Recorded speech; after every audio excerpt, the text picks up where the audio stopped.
bienvenue sur cette chaîne mes amis, bienvenue sur ce contenu visuel.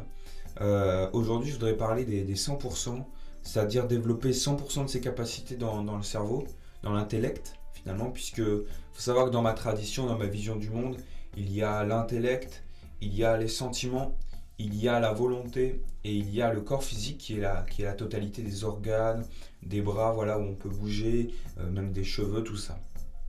Donc pour commencer, développer les 100% de l'intellect, c'est vraiment une petite partie d'un ensemble qui doit être fait pour pouvoir porter quelque chose. Vous voyez, si vous acquérez des millions de richesses, mais que vous n'avez pas les poches ou le coffre-fort adapté à les contenir, à les protéger, et bien finalement ça va servir à rien, à moins que rien, puisque vous serez la proie de voleurs qui auront des capacités et vous n'aurez pas de quoi vous défendre. Bon, c'était un petit exemple pour dire que l'intellect c'est quelque chose de très très précieux, mais que tout le reste c'est comme un ensemble.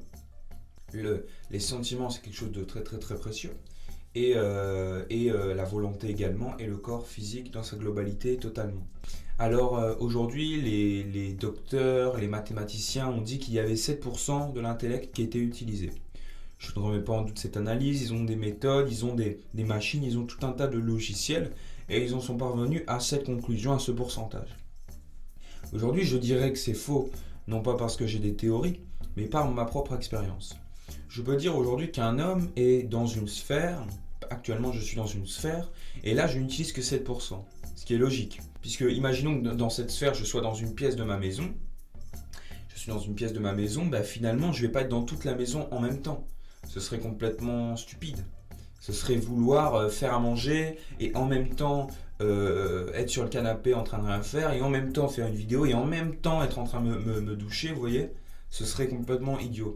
Donc déjà avoir cette conscience que chaque pourcentage du cerveau est destiné à quelque chose de précis, à une connaissance précise, à une façon à un fonctionnement, c'est ça, précis, que vous avez enregistré. Par exemple, faire à manger, pour moi c'est quelque chose, tu prends les légumes, tu coupes et tu mets dans la poêle et tu remues. Et tout ça c'est un mécanisme que j'ai enregistré, vous voyez. Au bout de quelques fois, on enregistre des mécanismes et après on est capable de les faire. Alors il est fondamental de comprendre ça avant de vouloir aller plus loin. Maintenant, comme je vous l'ai promis, arriver à 100% c'est possible. Et finalement c'est une étape on pourrait l'appeler la méditation. Moi je l'appellerais plus le chemin intérieur. Parce que pour être dans cette maîtrise des 100%, il faut absolument être dans un chemin intérieur de stabilité. Parce que c'est comme tout dans la vie. Si vous voulez accomplir un but, il faut être stable, constant. Il faut être doux. Il faut être aimant envers finalement l'objectif. Il ne faut pas vouloir le manger. Il ne faut pas vouloir l'avoir que pour soi. Il faut véritablement que ça arrive comme une fleur qui éclot pour tous les êtres, pour les abeilles. Moi j'appellerais ça des anges, la joie, l'amitié. Il faut que tout ça fleurisse de notre ouverture. Alors il faut être conscient de ça, qu'on est comme une graine et que ce 100% peut fleurir, mais que c'est pas pour nous.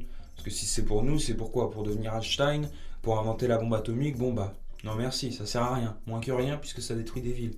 Comprenez, vous arrivez à suivre? Bon, j'ai pas développé 100% du tout, mais je connais des gens qui l'ont développé et j'ai déjà été dans des états où j'étais dans cet amour de la vie, parce que finalement être à 100% dans la vie, c'est être dans le corps, c'est être là et c'est être, comment dire, dans la joie, dans la festivité, prêt à tout, combatif, combattant de la lumière sur les terres de la mer, voilà, pour offrir la gloire aux ancêtres finalement. Alors merci à tous pour cette écoute. Je voudrais finir en disant que j'aime vraiment la méditation quand elle est constante. Quand la méditation, elle n'est pas juste un moment où on pose le corps dans une situation pour rattraper un déséquilibre journalier. Aujourd'hui, les métiers ne sont pas forcément très méditatifs, mais à l'origine, il existait un espace en l'homme, ça veut dire un état d'être qui était maintenu dans la permanence, comme un pourcentage en plus, qui permettait en fin de compte, dans le cœur, dans les sentiments, dans la volonté, d'être tout le temps impersonnel.